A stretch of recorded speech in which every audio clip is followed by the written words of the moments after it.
Pilate therefore was enraged and said, Always has your nation been devilish and unbelieving, and ever have you been adversaries to your benefactors. The Hebrews say, And who were our benefactors? Pilate says, God, who freed you out of the hand of Pharaoh, and brought you through the Red Sea as upon dry land, and fed you with quail, and gave you water to drink out of the dry rock, and who gave you a law which, denying God, you broke. And if Moses had not stood and entreated God, you would have perished by a bitter death. All these then you have forgotten. Thus also, even now, you say that I do not at all love Caesar, but hate him, and wish to plot against his kingdom. And having thus spoken, Pilate rose up from the throne with anger, wishing to flee from them. The Jews therefore cried out, saying, We wish Caesar to be king over us, not Jesus, because Jesus received gifts from the Magi. And Herod also heard this, that there was going to be a king, and wished to put him to death, and for this purpose sent and put to death all the infants that were in Bethlehem. And on this account also his father Joseph and his mother fled from fear of him into Egypt. So then Pilate, hearing this, silenced all the people, and said, This, then, is the Jesus whom Herod then sought, that he might put him to death? They say to him, Yes. Pilate, therefore, having ascertained that he was of the jurisdiction of Herod, as being derived of the race of the Jews, sent Jesus to him. And Herod, seeing him, rejoiced greatly, because he had been long desiring to see him, hearing of the miracles which he did. He put on him therefore white garments. Then he began to question him, but Jesus did not give him an answer. And Herod, wishing to see also some miracle or other done by Jesus, and not seeing it, and also because he did not answer him a single word, sent him back again to Pilate. Pilate, seeing this, ordered his officers to bring water. Washing, then, his hands with the water, he said to the people, I am innocent of the blood of this good man.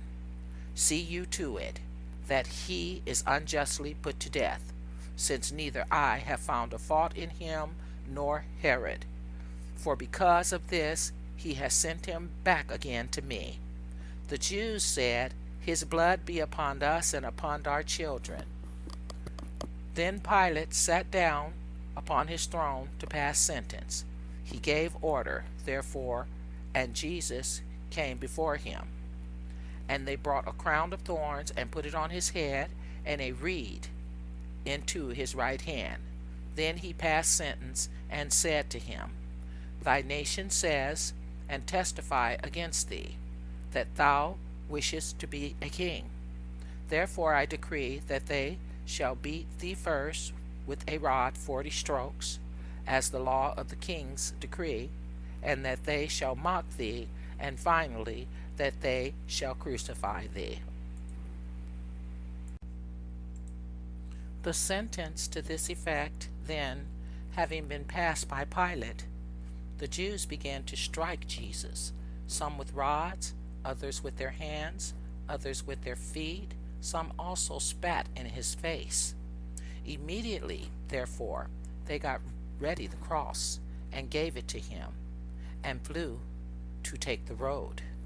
And thus going along, bearing also the cross, he came as far as the gate of the city of Jerusalem. But as he, from the many blows and the weight of the cross, was unable to walk, the Jews, out of the eager desire they had to crucify him as quickly as possible, took the cross from him and gave it to a man that met them, Simon by name, who had also 2 sons, Alexander and Rufus, and he was from the city of Cyrene. They gave the cross then to him, not because they pitied Jesus, and wished to lighten him of the weight, but because they eagerly desired, as had been said, to put him to death more speedily. Of his disciples, therefore, John followed him there. Then he came fleeing to the mother of God, and said to her, Where hast thou been, that thou hast not come to see what has happened? She answered, What is it that has happened? John says, Know that the Jews have laid hold of my master, and are taking him away to crucify him. Hearing this, his mother cried out with a loud voice, saying, my son, what evil then hast thou done, that they are taking thee away to crucify thee? And she rose up as if blinded, and goes along the road weeping.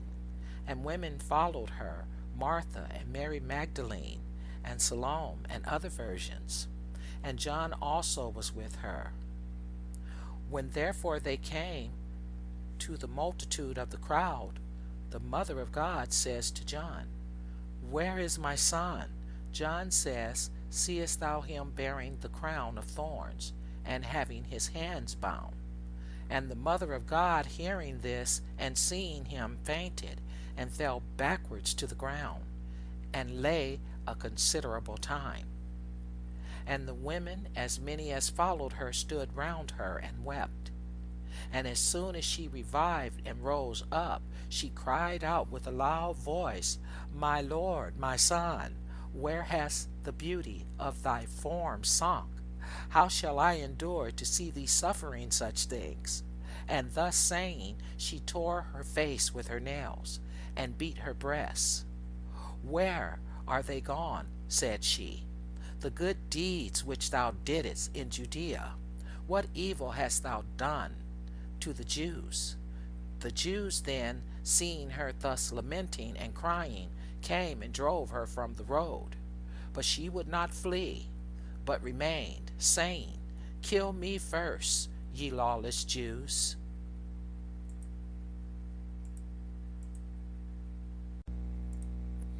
Then they got safe to the place called Cranium, which was paved with stone, and there the Jews set up the cross. Then they stripped Jesus, and the soldiers took his garments, and divided them amongst themselves.